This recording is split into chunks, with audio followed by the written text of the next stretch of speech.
Hello, everyone, and welcome to SCORE Fairfield County's live webinar on SEO keywords, understanding the user's search intent. And our webinar today is sponsored by Pitney Bowes. I'm Bob Hogan, the webinar coordinator and a business mentor here at SCORE Fairfield County, and I'm going to be your host today. Our presenter is Nalini Goolsarran, and more on Nalini in just a minute. But first, some brief information on SCORE. SCORE is a nonprofit national partner of the SBA, and locally here at SCORE Fairfield County, we have over 100 volunteers with a wide range of industry process and subject matter expertise, and we offer three primary value-added services to small business owners.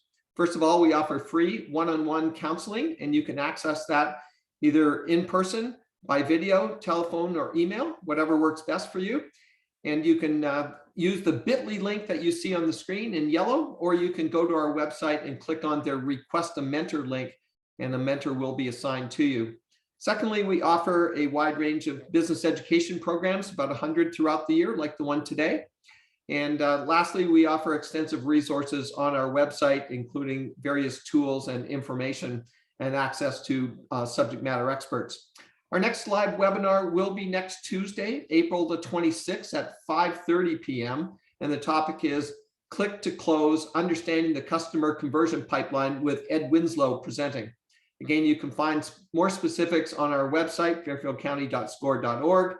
And if you're on our website, you can also take advantage of a large number of archived webinars that we have on a wide range of business topics. And those can be viewed on demand at your leisure. Just some logistics about today's event. We've set aside time for Q&A at the end of the presentation, and Nalini will take those after she's finished her prepared remarks. And if you have a question, though, you can type it in at any time by using the Q&A button at the bottom of your screen. Our webinar will end sharply at 1 o'clock to respect your time, and it's being recorded, and a link to the recording will be available within the next day or so on our website, fairfieldcounty.score.org. It's now my pleasure to introduce our speaker, Nalini Goolsarran. Nalini is the founder of EdgeSpace Marketing and is passionate about transforming business practices and streamlining communications. She has a BS in computer information systems and experience in IT, project management, and communications. Before becoming an entrepreneur, she was an Associate COO for a division of a global financial institution.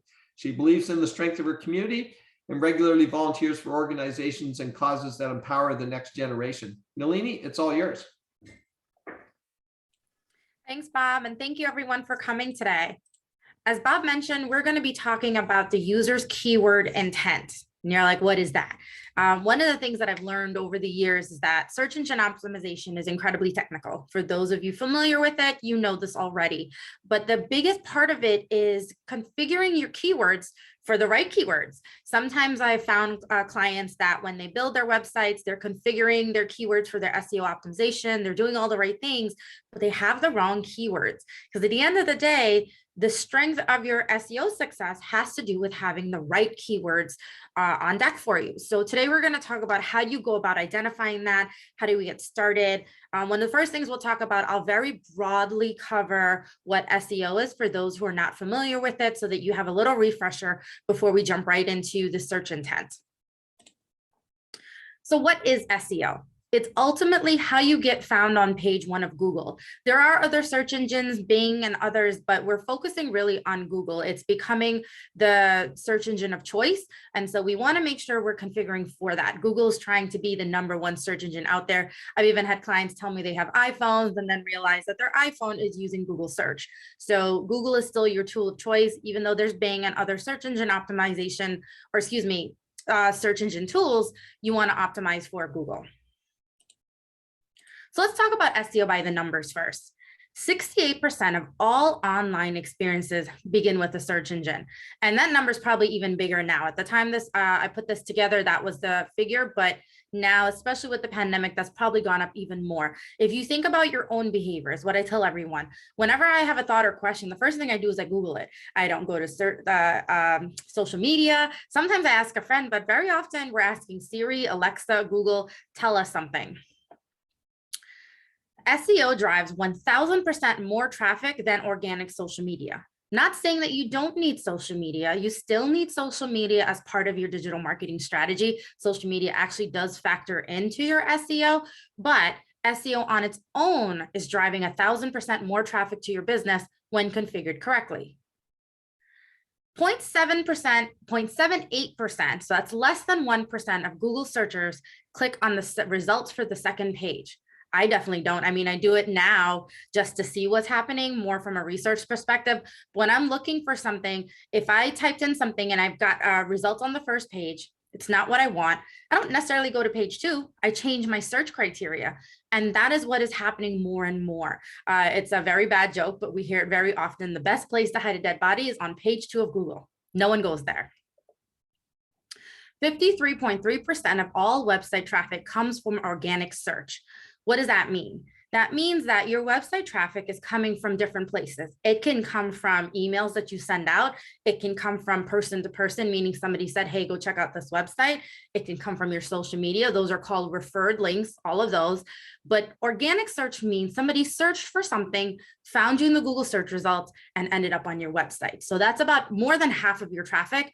And I'll explain later when we get into the different types of search traffic, why that number is ever increasing.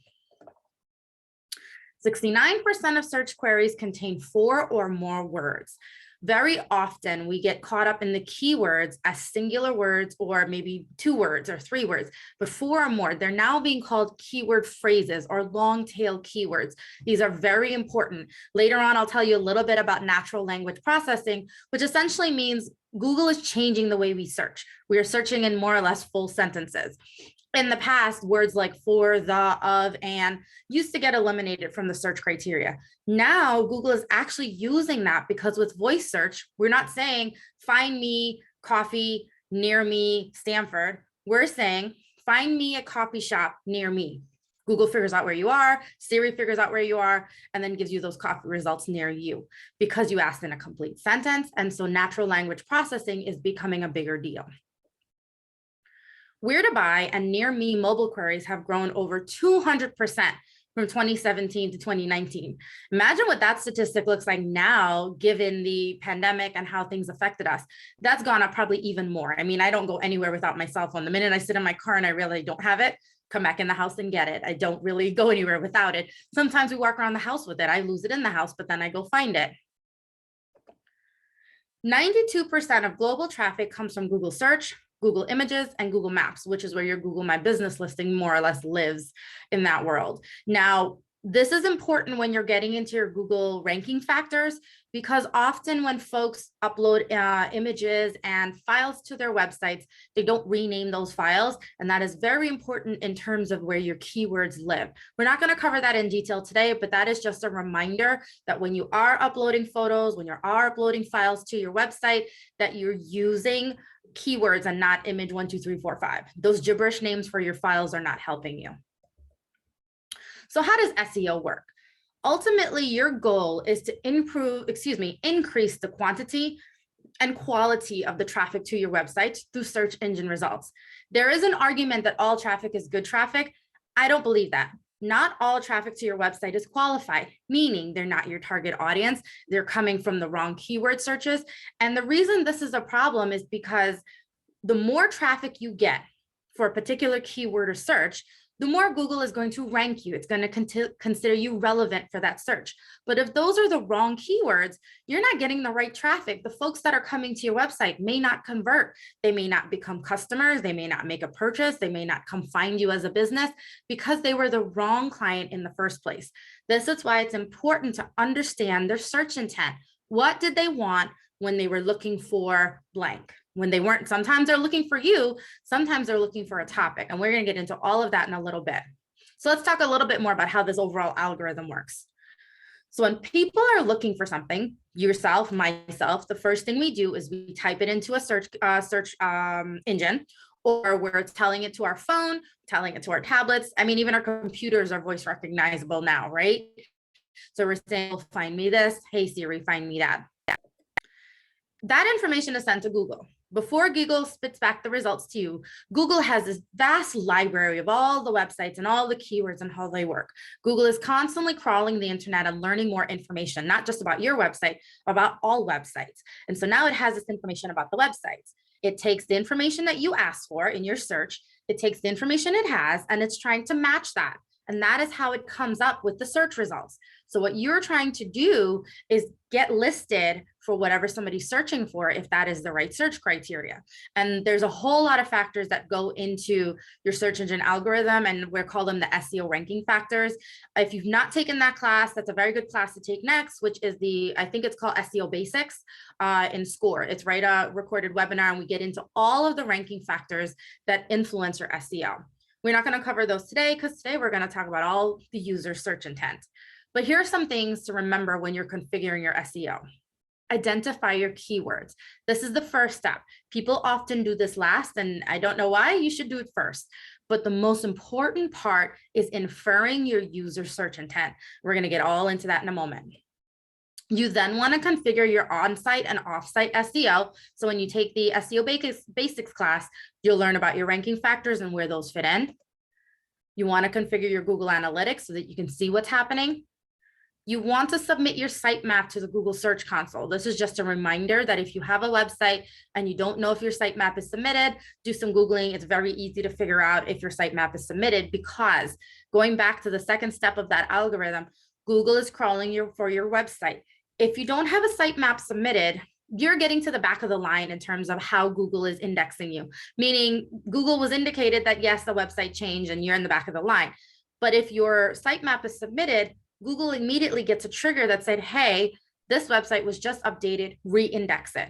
You don't want to get indexed in a few days, a few weeks, a few months. You want to get re-indexed now. So by submitting your sitemap, Google is more or less getting a log of what's happening on your website in terms of files, images, and changes. And then lastly, make sure you set up your Google My Business profile. In the past, only physical businesses could get a Google My Business listing. Now, virtual businesses can get it too. So you want to make sure you take advantage of that. So let's talk all about that search intent. I keep saying it and you're wondering, what does that even mean? The core of all of this is to think like your audience. Now, this gets really tricky. I'm going to do my best to walk you through it. What I always tell people when it comes to SEO, it is very technical. It's very intricate. Don't get overwhelmed trying to grasp all the pieces. Take away what you can from this in terms of your knowledge or capabilities. And if you can implement one or two pieces of the puzzle, you're going to be much more successful than trying to do it all and not understanding the technicalities of it. But let's first start talking about what is this search intent? What is the core of it? The whole goal, as I mentioned, Google's got their algorithm and they're trying to match a search criteria. They're trying to match that search intent as the number one goal. Google has a mission statement out there that's something along the lines of making the world's information more organized and easily accessible. That's their point. They want to be the number one search engine. In fact, the word Google is a verb. It's a noun. It's a tool. It's become an ecosystem that we use in our everyday lives. So this is why we've got to make sure we're telling Google, this is what I do. My clients are over there. Help me get to them. So let's talk about it. The search intent is the why behind a search query. When you think about a search query, you're typing in some criteria or you're telling Google or Alexa or Siri, find this, find that. But you have a reason for doing that. And what that reason is, it's very important as a business owner so that you can capture that information and figure out what your keywords are to match that. The main goal that person is typing or saying when they're going to a search engine.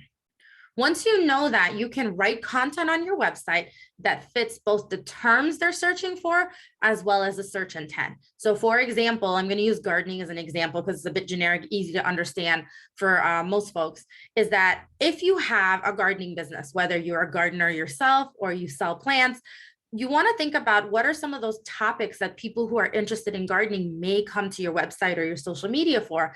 Is that gardening tips? Is that buying products? How do you save a dying plant? These are all things that people are thinking about that bring traffic to your website that you may not realize. There are the exact things that you do, and then there are the related topics. And as we go through this class, we'll get into some of those details. So let's talk about those different types of search intent. Search intent falls into 4 categories. 99% of queries, they say, fall into these 4 categories. I tried to think about what the other 1% might be. I haven't come up with it yet. But the first thing you want to think about is informational intent. This means someone is looking for information on a topic. Gardening best practices, ways to save my plant. What are some DIY plant food? People want to go natural, things like that, right? The next thing that people are looking for are navigational intent. This is when they're searching for a specific website or business name. So for example, my business, EdgeSpaceMarketing.com, you could type that out, or you can go to Google and type EdgeSpace and Google might fill in the rest, or you might type in EdgeSpace Marketing in Google and then get the website. Those are all navigational intents. Like I think about when I'm trying to go like to FedEx or my bank account, I could go to the browser and type it in, but I don't trust myself to remember exactly what the domain name or URL is. I just go to Google and type it in, and then I check the results, and it's usually the first one. So that's a navigational intent. I am navigating to a business or to a website. Transactional intent is when someone wants to buy something. They are specifically on the hunt for buying a plant, product, service. This isn't necessarily research. The intention that they came with is to make this purchase. So if you are in the e-commerce space, or even if you're not and you're selling physical products in a physical store, you're going to want to make sure you're being found for these type of things. This space is incredibly competitive. Just keep that in mind. So if you do have a product and it's like you sell handbags, you're going to be competing with the likes of Macy's and Etsy and such. So that might be a harder space to compete in, but just know that transactional intent is when someone is coming to the internet to search for something to buy it. Commercial or investigation intent. Now, this is a very interesting one. This is where someone is doing their research. So technically this comes before the transaction, right? So if I was looking for a new fridge, I could just go to Best Buy or just type in refrigerators near me. I could do that. But what I'm probably going to do is really go out here and say, okay, best refrigerators of 2022, and start looking at reviews and start looking at cost comparison and features, right? Especially when you're doing bigger purchases, you are looking for those things. And I'm not going to lie, even with smaller purchases, I'm still doing that, because with the information available on the internet, I am looking for the best value possible. So when it's coming to transaction, I'm looking for value. Your users may have a different intent. If you have a luxury brand, that user may not necessarily be looking for a cost benefit analysis. They might more be looking for the experiential side of it. So this is why, if you understand what your users are looking for, you can then try to match their search criteria because they're thinking a certain way. So how do you match their query? How do we even make this work for us? So the first thing you want to do is think about your keyword modifiers. Your keyword modifiers typically indicate the type of search. So this is where the natural language processing is coming in when you're thinking about the keywords. As I mentioned before, when we used to search in Google or search engines in the past, you searched in disjointed phrases. It was just random words put together. It wasn't a complete sentence. It wasn't a phrase. It was just random words. What we're looking for now is to make it a sentence, make it a phrase that makes sense. So how do you do that? So the first thing you want to think about is, okay, I have a brand, a product, a business, and then here are some verticals to help you get started identifying your keyword modifiers. This is not, it's not complete, but it is a place to get started. So informational includes how, like how to do something, who, what, or where, or why, right? Those are your just 5 general questions in general that you think about.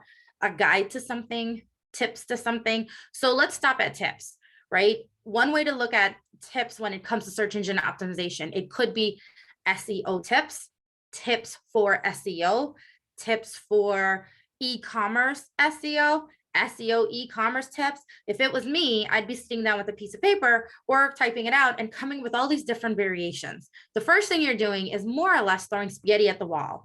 In a few minutes, I'll show you how you validate those keywords to see if they make sense.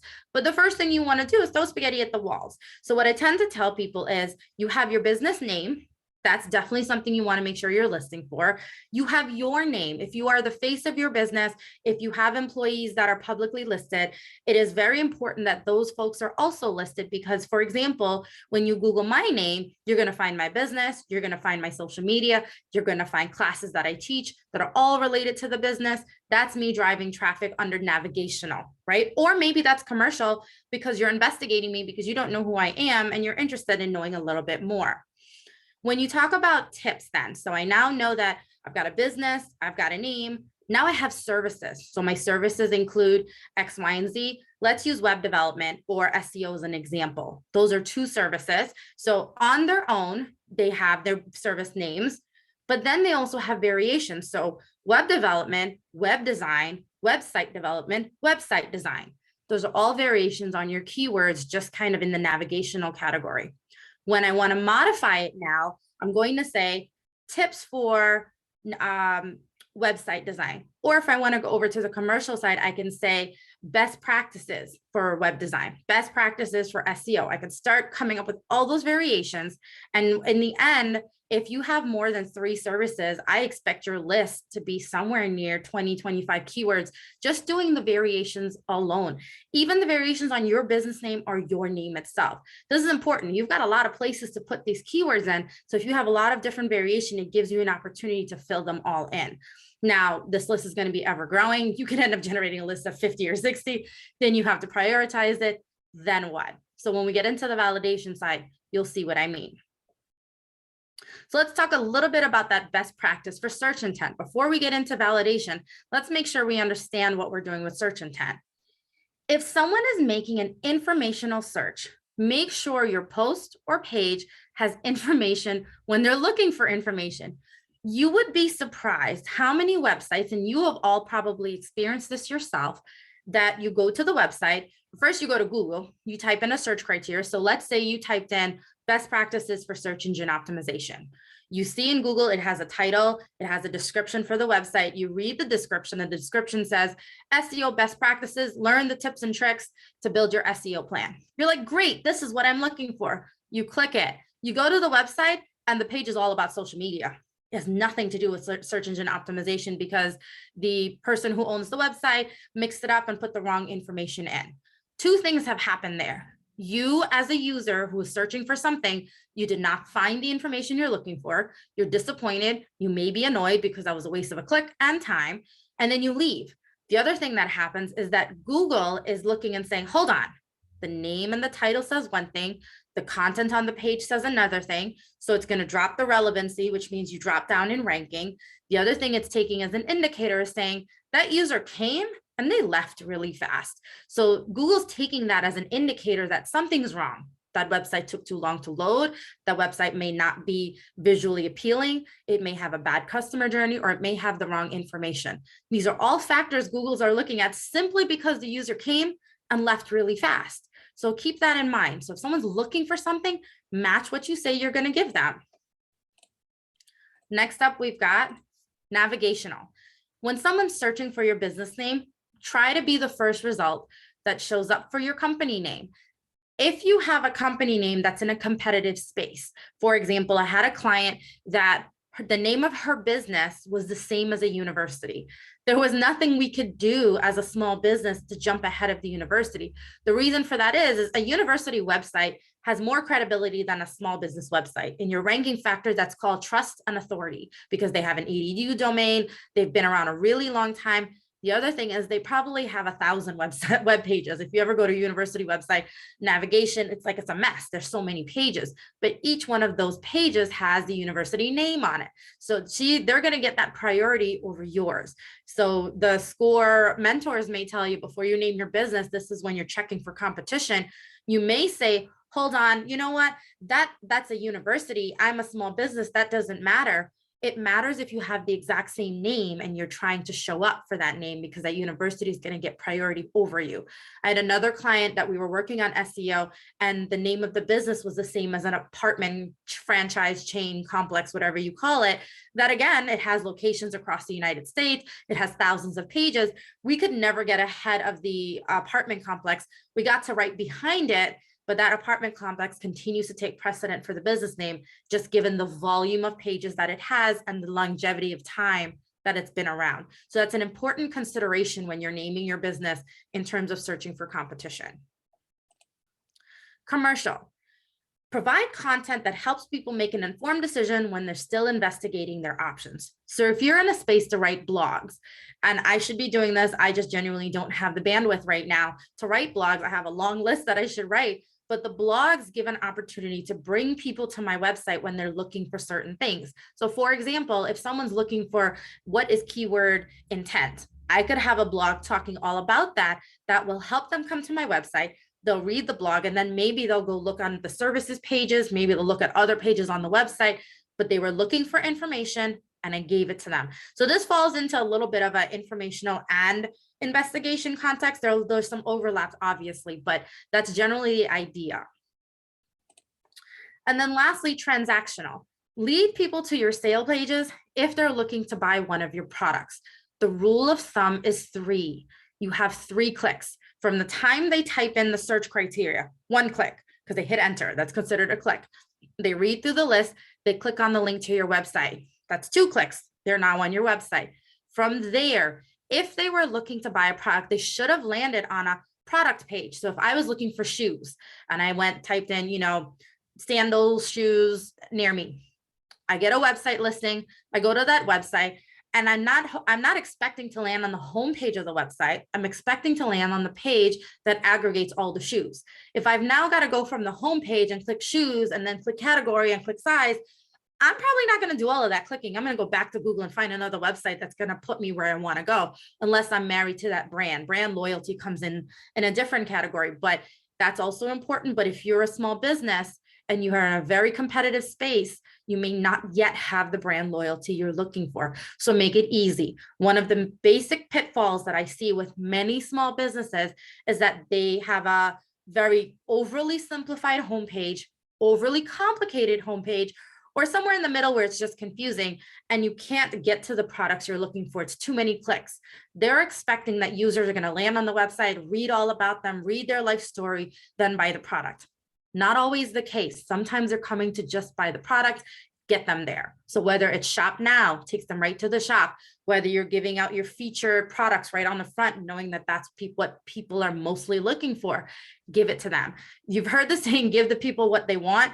You want to give the people what they want. It's a real thing, especially in the SEO and website world. So now that we've talked about these different types of search criteria, how do you find your keywords? The rule of thumb is let Google help you. So if you've been following along, you should have a laundry list of keywords and potential keywords, phrases, just based on your business name, your services. You've got now modifiers on all of those things. So then now what? I've thrown spaghetti at the wall. I've got this giant list. How do I know these are the right keywords? We're guessing, right? You start off guessing, but this is how you validate. So let's talk about where to look in Google. So when you're searching for stuff in Google, Google gives you the ideas for 2 things. Google uses predictive text to actually improve natural language processing. When you're typing in a search criteria, it's actually suggesting related searches based on what you're typing. I'll show you a screenshot in a minute. Actually, let's look at it right now. So in this case, I use the example of SEO keywords. I didn't even finish writing the word keyword, and then SEO keywords popped up. And then here are some modifiers on the end of it. Keyword search, keyword Google, keyword phrases, search tools, research, etc. Now, if you're in the gardening business, again, if you typed in gardening, you might see things like gardening tips, gardeners near me, gardeners in Stanford. There's different criteria that show up as Google gives you predictive text. Excuse me. This is fed in two places. Google is based on general volume of what people are searching for. Google is saying, here are what other people are searching for. Google also has information on you, the searcher, what you like, who you are, what your demographic is, meaning age, location, interest, all of those things. Google's keeping all this information on us because they want it to be relevant to you. So in that case, Google is going to say, people like you are also interested in this. So you might go put in keywords, SEO keywords in your search bar and say, Nalini, I've got a totally different list there than you have. That is okay because it is customized to you. So if you're using Chrome, I recommend doing this in both a regular browser and an incognito browser. The incognito browser are likely to give you a little bit more of a neutralized search, meaning it's not specific to you, it's a little bit more generalized, because when it's specific to you, it's going to be skewed in your favor, may not necessarily be skewed in your target audience's favor. And that's a bit tricky. So if that's complicated, don't worry about it. But if you are able to do the incognito browser, it will help you generate this list a little bit more accurately. Then when you go in your search criteria, you search for your results and you search down, there's this section. I noticed that at the top and the bottom of the search results, it depends on what you're searching for. It shows up a little differently. It's called People Also Ask. These are specific questions that they've pulled. And when you click the little drop down arrow, it actually opens up the answer from someone's website. Sometimes I read that instead of having to go click on the website and go read all the different things. So here I've got now what those long tail keywords that I was looking for. What are SEO keywords? How do I write SEO keywords? What are examples of keywords? Now, what this is giving me are things to put in a blog title, in a blog itself, on my services page, potentially, if that's related to my service. You want to be careful that you're not overusing it. You want to be careful that it's relevant, but it's to give you an idea of here's things people are searching for and how you match them. Another example is in suggested searches.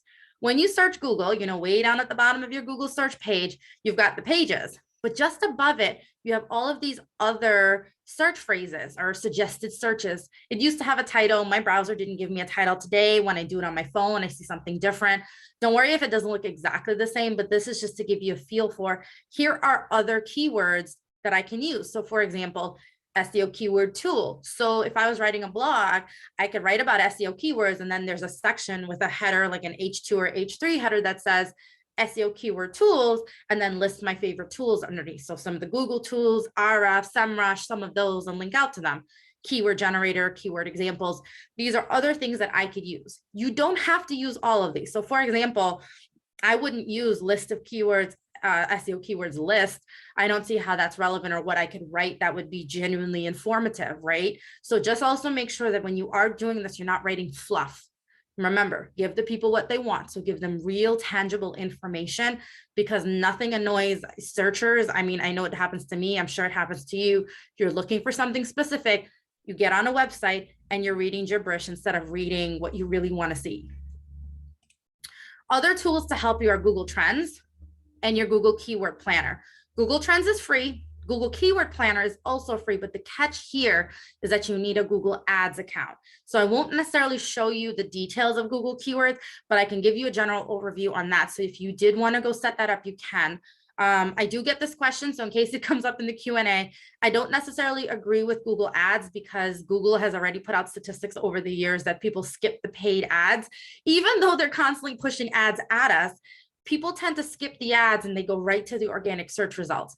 The other thing with the Google Ads are, unless you're working with an expert, it's a tricky space to be in because it's pay per click. So if your ads are misconfigured and you're getting the wrong traffic and the value, a singular click can be 50 cents, 5 cents, $50, $500, it's market value. Google will tell you the value of the keyword that you're showing up for, but you want to be really careful. I've heard horror stories of people owing Google thousands because they've misconfigured their AdWords. So we don't do AdWords. We tell people to focus on the organic search. Now, again, if you're in a highly competitive space, you're going to want to work on that, but work with an expert. If you want to DIY that, it's a bit of a tricky space, and even experts vet your experts. So now let's talk a little bit about why you want to use Google Trends. So here's a screenshot of what Google Trends look like. You get to it by going to trends.google.com, or you can get to it by typing in Google Trends. Just Google it and it'll pop up. This screenshot hasn't changed for as many years as I've been using Google in terms of the examples. If you scroll down right on the Google Trends page, it actually tells you what the current trending topics are of today globally, right? You can pick a location, you can pick a region, but it gives you a general idea. When you then start getting into it, you can then start figuring out what people in your target market are searching for information about. So this is giving you more of an opportunity to find other keywords, and it's also giving you a chance to validate the keywords you've come up with. You can then see what topics are currently capturing the public's imagination. So for example, Mother's Day is coming up, and I'm going to use Mother's Day as an example in the next slide. Mother's Day is a relevant topic right now. Come June, Father's Day is the relevant topic, not Mother's Day. So if you have a product targeted to Mother's Day, your window of opportunity is closing very fast. And this is where you want to know timing, seasonality, and those kind of things.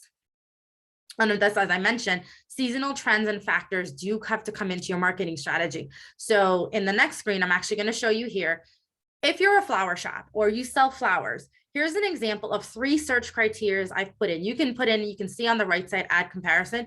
You can keep adding. What I find is once you get past 2 or 3, it gets a bit muddled and you're not seeing exactly what you want to see. So I tend to say, stick to 2 or 3 and then just change the criteria in and out. So you have a flower shop. We've put in flower shop. You're looking for flowers for mom. And you're looking for gifts for mom because you've gone to your Google search and the suggested and predictive text, and people also gave you these ideas in terms of flowers for mom and gifts for mom. In the graph below, you're seeing what's called interest over time. A question I get all the time is, what's the 100? I don't know. Actually, Google themselves don't explain it very well. When you hover over the question mark, or when it says interest over time, it gives you an explanation that just says this is an indicator of search volume over time. So my interpretation of this is that Google is weighting it and saying, okay, out of a score of 100, this is how often it's searched. It's not specific. It's not giving you the number of searches or anything like that. It's a general guide. So don't get too caught up in that number. But if you're seeing things like 100% of the time, that's a good idea. So here we're seeing a blip in the chart, right? There's a spike. And if you're looking at the dates at the bottom, that looks to be about May. We can infer that that's Mother's Day. We look further down the chart and we're looking, and that looks like that might be December or January. So you might ask yourself, why is the flower shop spiking at the end of the year? Are people giving away flowers in December? What are they doing? But when you look at this, this is a 1-year view. So this started February 28th. The blip is showing you a spike on February. So that's probably Valentine's Day. Flowers are very important then. When we look at flowers for mom, over time, the red line is not really doing much. So I don't know that I would use that search criteria as part of my keywords. It may show up, but flowers for mom isn't really performing that well, just a little spike even around Mother's Day. When you look at gifts for mom, we have a trending spike around Mother's Day. You can see that it's spiking up a little bit. It's the yellow line. And then when you go further down, it spikes right at December and then it drops off in January. So now you know, in terms of keywords, you either are putting out seasonal blogs or social media posts, or are you targeting your keywords and just leaving them there for those periods of time? So that's just kind of some idea of how you validate that. Digging into it further, so this is one, I took out the other 2 search criteria and I left flower shop. In the upper left corner, you can see it says flower shop. And when you scroll down, it's giving you an idea of interest by subregion. So this is telling you different states and what they're interested in. You can change this globally. You can change your country. Just know that if you narrow your search criteria down, you may not get the search results you're looking for. Something to keep in mind is that for privacy reasons, people have turned off a lot of the tracking cookies. I don't let the cookies show up on my website. I clear my cookies very often. I have, search tracking turned off. So some of this information is inferred by Google and it may be a little skewed. But if you have a very hyper local business, this may be important, but I always say this section, take it with a grain of salt because it might be a little inaccurate because of those privacy settings. If people are searching with incognito browsers and such, you're not going to get the information you want in a detailed manner. But the section underneath on the left side, you've got related topics. On the right side, you've got related queries. Topics and queries are similar. Queries are the exact keyword phrase someone typed in. Topic is just generalized. Someone was looking for that topic or they rolled up the specific search criteria. So now we've put in flower shop. One of the things that you can look at from this report is the word corsage is a topic that's related. Now I'm not in the flower business, so I was actually surprised when I saw this, as I was just using this as an example for this class. I'm like, what does a corsage have to do with anything? When I also saw it under related queries. So it says to me, maybe I should go look up corsages. I went and I looked up corsages, and lo and behold, it's a performing keyword over time, and it performs 2 times a year. The first blip, I'm looking at the graph and I'm saying that looks about May, so that's prom season. And then I'm like, what's this blip around November, October? I don't have any teenage kids. It's been a long time since I've been a teenager. I wasn't quite sure what that blip was personally. When I went and I looked down at the related topics and the related search queries, specifically under corsages, I found homecoming. And I'm like, right, homecoming is around September, October, November. Now you've got other related topics on the left side where it's prom, bow tie, some colors. On the right side, there are some very specific phrases that are performing. And you can see, do you wear a corsage for homecoming has performed 4,800 times. So 4,800 times, right? You want to make sure that you're using that somewhere on your website, whether you're writing a blog about it or something, because clearly that is something someone is searching for. And if you have a flower shop that's relevant for these target audiences, you want to bring that traffic. So this is how Google Trends can help you validate that spaghetti you threw out the wall, more or less. Now we're going to talk a little bit about the Google Keyword Planner. So as I mentioned before, in order to use the Keyword Planner, you need a Google Ads account. You don't have to set up ads. You don't have to set up anything to get paid, but you do have to enter your credit card information in there. So some people tend to shy away from it. I shy away from it because I don't trust myself to not click the wrong button. And the next thing you know, Google's billing me for hundreds of thousands of dollars because I did something I didn't expect to do. Not saying that you were going to do that, but there's a reason why some people don't use the Keyword Planner. But one of the things that the Keyword Planner gives you, and this is a jiffy, so it's moving very fast. What you're seeing in the first column are keywords by relevance. So this was specifically related to SEO, and you can see all types of different things showing up there. You've got average monthly searches, competitiveness of the keyword. When you're planning for your keywords, it's good to know whether it's a low, medium, or high competition keyword, because you want to actually target kind of a semblance of all of them, some high ones, some low ones. But if you get into the paid ad space, on the right side of the screen, it actually tells you how much that click is worth. So if you're looking at this list, this is in pounds, this jiffy, but there's some of these that you're seeing things like $9 and $6 and $8. So they're all over the map. So even though in like way down at the bottom, when it gets to SEO marketing, that click is worth $15. So imagine if somebody clicked that, 4 times, that's easily $45, $60 that you're like, wait a minute, that was just 4 clicks. Did those turn into traffic? So that's where you then, turn into traffic. Did it turn into conversions? So then you have to do your cost benefit analysis to say, is that really worth it? But maybe it is, because it's bringing exactly who you want to your website. Now you can search for 10 what's called seed words, where you give them like, I guess, those base keywords, and then Google gives you the variations, or the Keyword Planner does. And then you can do 10 at a time, and then you can do another 10 in terms of showing you comparison or them grouped together. You can then see page bid low to high. My understanding, and again, I'm not an expert in keywords or for AdWords, is that it gives you a bid, meaning you're bidding on using that keyword, but it isn't necessarily guaranteed that that number is not going to go up. It's like when you go to a restaurant, and you see the fish dish on the menu and it says at market rate. If snapper was $10 a pound yesterday and it's $30 a pound today, you're paying $30 a pound today. So this is where it gets tricky, is because you have to understand those nuances, and a keywords AdWords expert can give you that expertise once you get into this particular space. So I know that was a mouthful. That was a lot that we covered. So let's get into the questions. What questions do you have about the keyword intent and how it relates to your business? Okay, thanks, Nalini. We will use as much time as we have to take questions. So just as a reminder to people, if you would like to ask a question, please use the Q&A button at the bottom of your screen and just type it in, and we'll just take as many as we can. So let's see, currently we don't have any, but we'll just give people a minute or two, because as you say, you did cover a lot of ground there.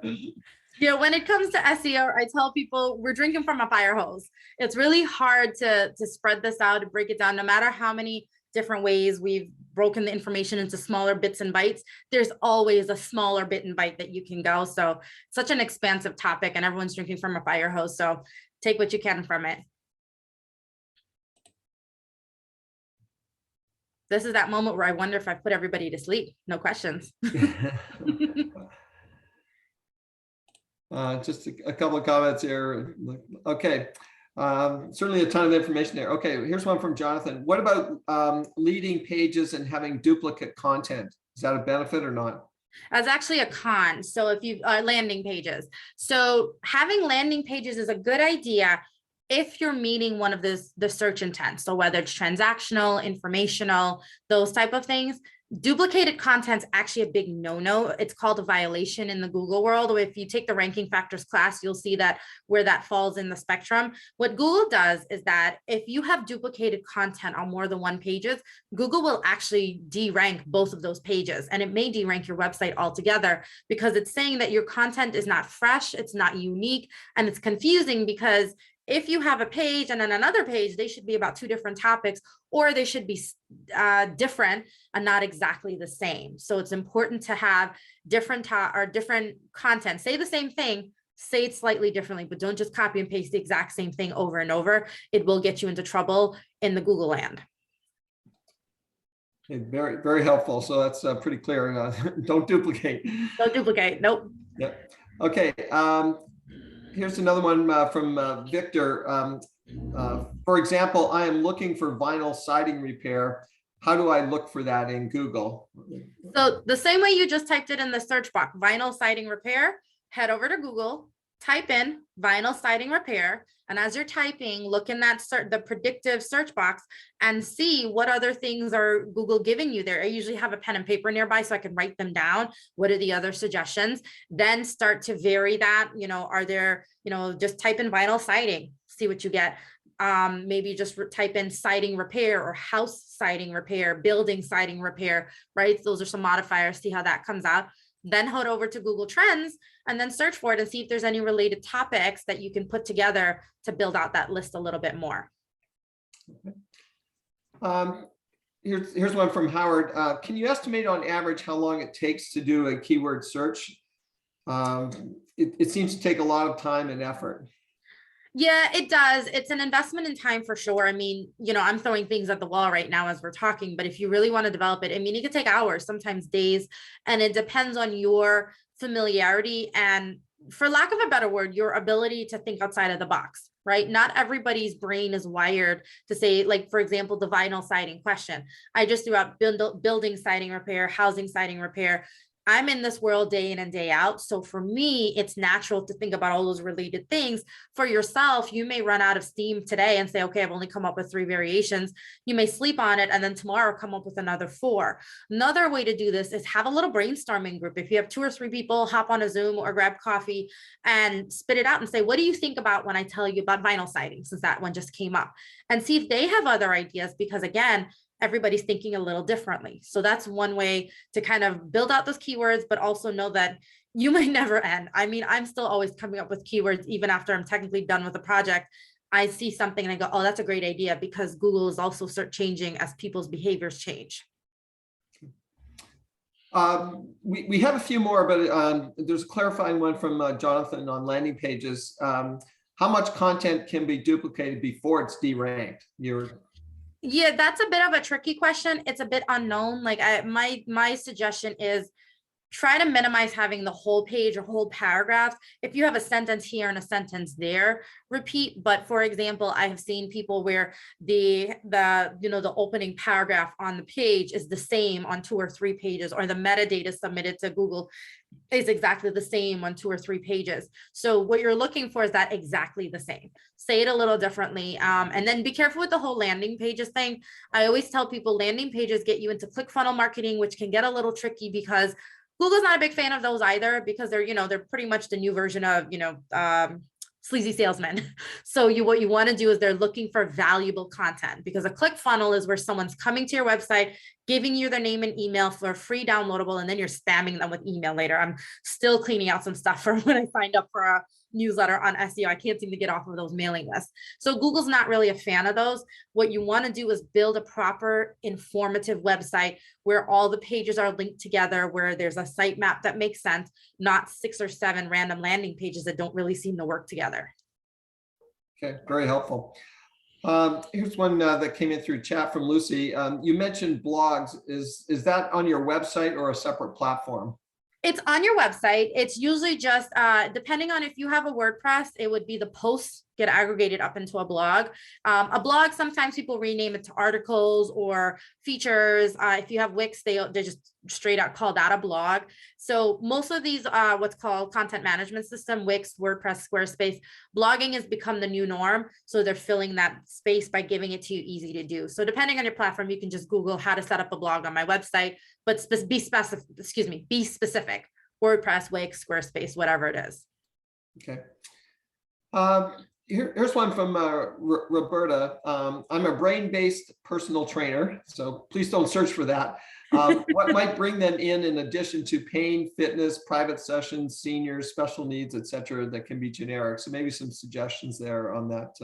Yeah, I mean, I think you've got a good place to start, right? Pain, fitness, private sessions, seniors. So what you've covered there are pain points, right? So pain and fitness. So maybe think about the pain and the fitness side of it and think specifically. So if it says brain-based personal trainer, I'm not familiar with what that is, but if there are things that are synonymous, like for example, exercises for posture. I sit at a computer all day. By the end of the day, my neck and my back are killing me because I sit here all day when I should be getting up and moving. So I'm always looking for relief in that space. That's a pain point, right? A literal physical pain point. Private sessions is a good idea.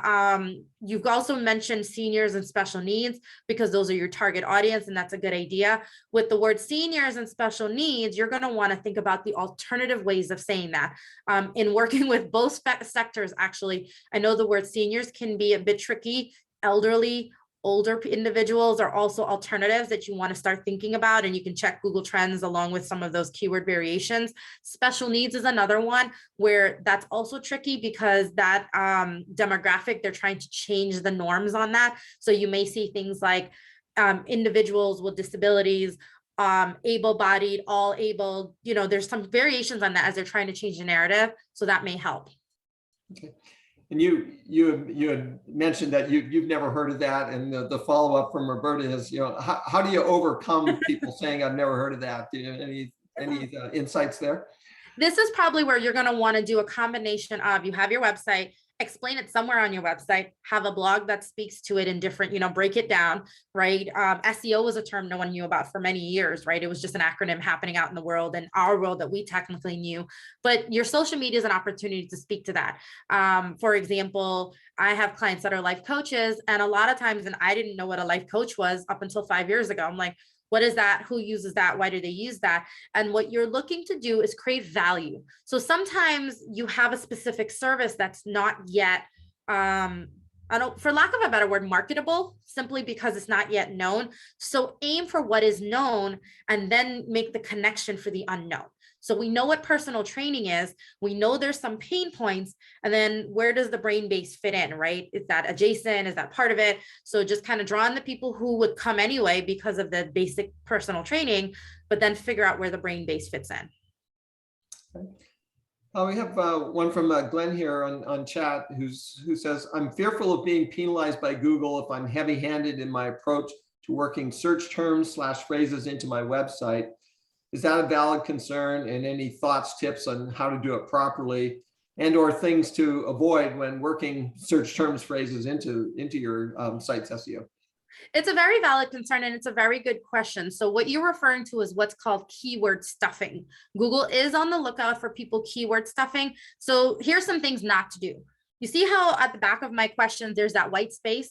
Don't put text in white on the white space. That's what people used to do back in the day. Google's gotten wise, and you definitely get penalized for that. So don't do things like that. This is where that natural language processing comes in.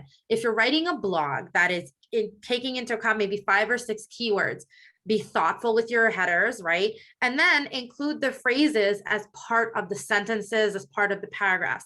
If you use the words naturally, right, they show up as part of your sentences in a flow that makes sense, you'll be fine. But if you're just randomly throwing words in where they don't belong, or using a heading that says, let's go back to the vinyl siding, comma, home repair, comma, check this out. If that's the title of your blog, Google's going to go, wait, what's happening there? That's not natural language speaking. But if you had something that says tips for repairing your vinyl siding, or vinyl siding repair best practices, something like that, that's kind of a generally known, common, expected titling. So that's where you want to kind of lean into. So just think natural language. How does it sound naturally? And you should be fine. Okay. Good tips there. Here's one from Bikram. This is regarding the 3 clicks to buy heuristic that you mentioned. What if you state the problem you're trying to solve in your landing page, then have another page with the products and their features you offer? This gets a little tricky, right? Because I understand what he's asking, because I've worked with clients before where you have it's not just a pair of shoes. You have something that is more intricate, that requires quite a bit of explanation, and each product needs their own page with that description. So what I usually recommend is this. You have a landing page where you're speaking to the problem. If there is a way to include a few of the featured items at the bottom, maybe 2 or 3, maybe 4, like in 4 little squares, and then there's a button that says, click here to see more, or buy now, or shop now, it takes them to the page that offers more. If you have a website that you offer one product, and that product, you have to now click another page to click another page, then you're pushing it. But if you have numerous products, that's a good way to do it. If you have one product, at the very least, do a snippet of the product, whether it's just a quick feature of the product with a buy now, add to cart button. And then there's still a button where they can learn more if they want to go read the details. One way to think about this is when I worked in corporate, there was a way about writing your emails, right? You made your point in the first 4 sentences, and then you had all your supporting details, and then you had to contact me. Same thing applies when you're building out a website. Great advice. Here's one from Lisa, which is she's saying is not exactly an SEO question. I'm likely going to do an overall on my website and trying to sort out which platform to use. Does Google recognize one over the other? Does it like WordPress over Wix or vice versa? So it's interesting, Lisa, that's actually an SEO question in itself. So in terms of Google recognizing the content management system, the answer is WordPress, Wix, Squarespace, they're all, I think, in my opinion, equally recognizable. If there's a ranking against them, I don't think anybody knows, and not one's weighted more than other. What comes into play from an SEO perspective is how you build that website. What Google is going to take into account is your customer journey. Like, does the website, one, look visually appealing? Is it mobilely responsive? Because Google actually has their own robot to navigate your website, right? And if it's confusing to them, it's probably confusing to your end user, and it's taking all of those other factors in. So what I would focus on more is your comfort level with building a well done website that is visually appealing, mobilely responsive, easy to navigate. Now, if you're very concerned about SEO, WordPress gives you better SEO capabilities than Wix, in my opinion. Wix does do it. It has its own SEO guides and those type of things. But when you're getting into the super technical details as a techie, I prefer WordPress for SEO capabilities than Wix. However, it depends on how you implement it. Real life situation, when I first built my website for my business, I went Wix because Wix was quick and dirty. And ironically, I had better SEO performance on Wix because it was at the inception of my business. I had a lot of time to work on my keywords and those phrases. During the pandemic, from a cost benefit perspective, I moved it to WordPress because it was substantially cheaper. But I built the website quick and dirty again, except I just have not had the time to do that keyword research to the earlier question and then implement it. So my keyword performance is actually lower on WordPress now, even though I have more SEO capabilities. I've not done the implementation. So it's really about your comfort level, cost factors, and those things. But at the end of the day, build a beautiful website, make it make sense, and make sure it's mobilely responsive. Great. Very, very, again, some great advice there on what to do and what not to do. We have time for one last one here from Lucy. I know nothing about landing pages. You mentioned some problems duplicating information. Do you recommend having a landing page, and what is the purpose of them? So that's a good question, Lucy. So landing pages are, let me think of the best way to describe it. Landing pages are a single one page meant to stand alone. And oftentimes it's for businesses that are selling something, but they want you to give them something to sell you something. So for example, when I was doing my SEO research, even though I know SEO like the back of my hand, things are always changing. So I'm always researching what's new, what's changing. And there was this SEO guide that came out at the beginning of the year, and I wanted it. But then I had to, when I went to the website, I landed on a landing page. It was a standalone page. It didn't look like it was attached to any website. But in order to get this free guide, I had to give them my name and my email. And then now I'm stuck on some mailing list and another mailing list that I can't seem to get off of because I gave them my email. So that's one version of a landing page and why it works, because they had something I really wanted. Now, if you have a business, I don't recommend this model. A landing page could also be a one-page website. That's also okay. It's definitely doable. A lot of people do it from a cost perspective because building out a fuller website takes more money, more time. But if you have a business, just build what's called a regular website. You don't need a landing page unless you have a specific product or something you're trying to drive towards. Okay, thanks, Nalini. Unfortunately, we are out of time. And just a reminder to people that the webinar has been recorded and the materials will be available in the next day or so on our website, fairfieldcounty.score.org. And our next live webinar is next Tuesday, April 26th at 5:30 p.m. And the topic is Click to Close, Understanding the Customer Conversion Pipeline with Ed Winslow presenting. And again, if you would like to take advantage of the free individual counseling, you can use the link on the screen or go to our website and click on Request a Mentor. We'd appreciate it if you could fill out your evaluations that are sent at the end of the webinar. They're very helpful to us. And on behalf of SCORE, I'd like to thank you all for attending our live webinar today. And in closing, a special thank you to our sponsor, Pitney Bowes, but also to Nalini for a really an excellent webinar today with a lot of valuable information. So stay well, everyone, and enjoy the rest of your day. Thanks, Nalini. Thanks, guys.